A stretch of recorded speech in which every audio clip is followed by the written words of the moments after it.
US President Donald Trump has said that he would meet Russia's Vladimir Putin soon, and hours before hosting Ukrainian President Zelensky at the White House.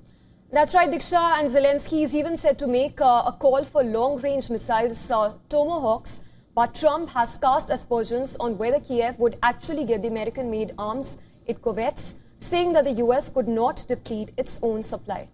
Well, Trump has said that he is expected to meet Putin in Budapest within the next 2 weeks for what he has called their second summit since the Americans returned to power. Trump also said that the Russian leader didn't like it when he raised the possibility of giving Ukraine Tomahawk missiles. I did actually say, would you mind if I gave a couple of thousand Tomahawks to your opposition? I did say that to him. I said it just that way. He didn't like the idea. Well, we talked about it a little bit, didn't say much, but I do say to you, we need Tomahawks for the United States of America, too. We have a lot of them, but we need them. I mean, we can't deplete for our country. So, they're very vital, they're very powerful, they're very accurate, they're very good, but we need them, too. So I don't know what we can do about that. Zelensky has insisted that the threat of Ukraine getting these powerful weapons had pushed Moscow to negotiate. And this, as he arrived in the US, the Ukrainian leader said, and I quote him, "We can already see that Moscow is rushing to resume dialogue as soon as it hears about the Tomahawks." Well, he also expressed hope that the momentum of the West Asia peace deal will help end the war in Ukraine. However, it seems that he may have to now deal with yet another Trump shift on the war during their upcoming meeting. Trump even described his call with Putin as very productive, adding that Secretary of State Marco Rubio will swiftly meet his Russian counterpart to sort out summit details as well. The Kremlin has welcomed the extremely frank and trustful call and said that it was immediately preparing for this summit. Putin's close aide, Yuri Ushakov, has told journalists that the call was at Russia's behest. He said that President Putin told Trump that giving Ukraine Tomahawks would not change the situation on the battlefield and would only harm the prospects of a peaceful resolution. The call came as Russia had intensified its attacks on Ukraine's energy network ahead of winter, with Ukraine also imposing nationwide power cuts for the second consecutive day on Thursday. People were forced to navigate pitch-black neighborhoods as rolling blackouts gripped the country. Right, and Russia's army said on Thursday that it had launched a massive strike using ballistic missiles and drones against Ukrainian gas sites.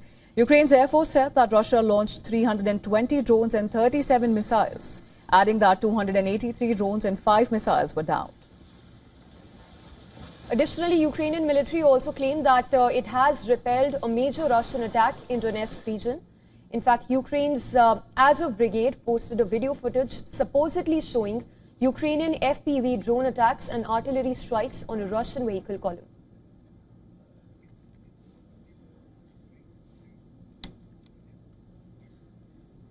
And to discuss more, we are now being joined by John Erath from Washington, D.C. He's a Senior Policy Director for the Center for Arms Control and Non-Proliferation. Mr. Erath, appreciate you joining us on the broadcast. Of course, slew of developments in the last 24 hours. We've seen that phone call that happened between Trump and Putin, and of course, all eyes will now be on the meet between Zelensky and Trump in the Oval Office. How do you view the developments, and have you seen any significant changes or breakthrough in the war so far since the last time the two leaders met in Alaska?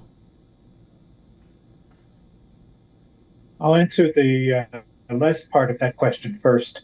There have not been significant developments in the war. Unfortunately, the fighting continues. Neither side seems to be gaining much of an advantage, although the attacks with long-range fires, that is to say drones and missiles, continue in both directions. This is particularly unfortunate because it is civilian infrastructure that's being targeted, which is very important, particularly energy infrastructure, as we come into the season of winter in Ukraine and Russia. So it is the civilians, the non-combatants, who are going to suffer at this point. Now, as to the upcoming summit, I think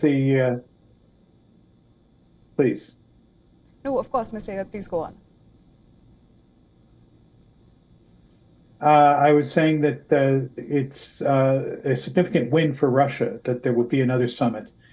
There is no indication that there is any change in the positions of the parties or any greater willingness to finally get some serious negotiations towards ending this war.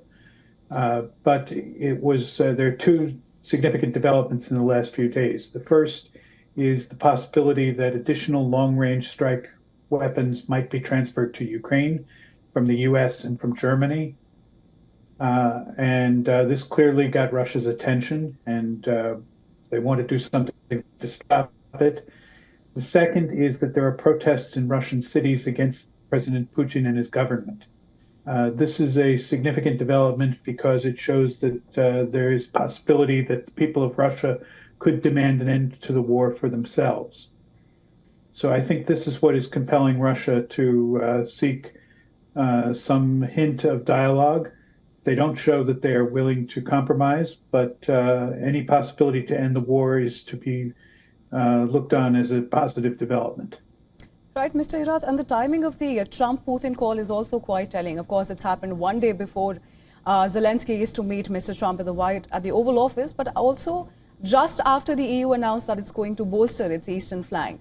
And we know that the talk happened at Putin's behest. Now, having said that, and with Zelensky pushing for, of course, the Tomahawk missiles, do you think the call would have influenced Trump's decision on that front? Because earlier he had shown willingness to actually supply Ukraine with the Tomahawks, but now there seems to have been a shift in the tone. As far as I'm aware, there is not a final decision on the supply of Tomahawks or other weapons to Ukraine at this point. I think that's going to depend on the outcome of the meeting with Zelensky today for your time, tomorrow for my time. But certainly the Putin call has influenced President Trump. He appears to have taken at face value the Russian assurance that they want to do something. I will be the first to congratulate the president if he manages to make progress, but the signs are not there. It doesn't seem like there is any change in the positions of the parties, or they're still fundamentally opposed to each other. Yes. And Mr. Irath, that being said, remains to be seen whether Tomahawk will actually be used as a bargaining chip by President Trump when he next speaks to Putin in that summit that is to take place in Hungary. But just to mention another point, since you work closely with the NATO and the European Union, could you also talk to us about this anti-defense system which the EU has been working on and says it will be ready by 2027? The Russian aggression against Ukraine has been something of a wake-up call to European governments. They have, after years of neglecting their militaries and their defense establishments, they are finally going to spend more money on them. They're finally going to invest in various capabilities that they have been lacking. I think that they're aware, based on what Russia did to Ukraine, that they did not have any means to stop such aggression against their own countries, should that happen.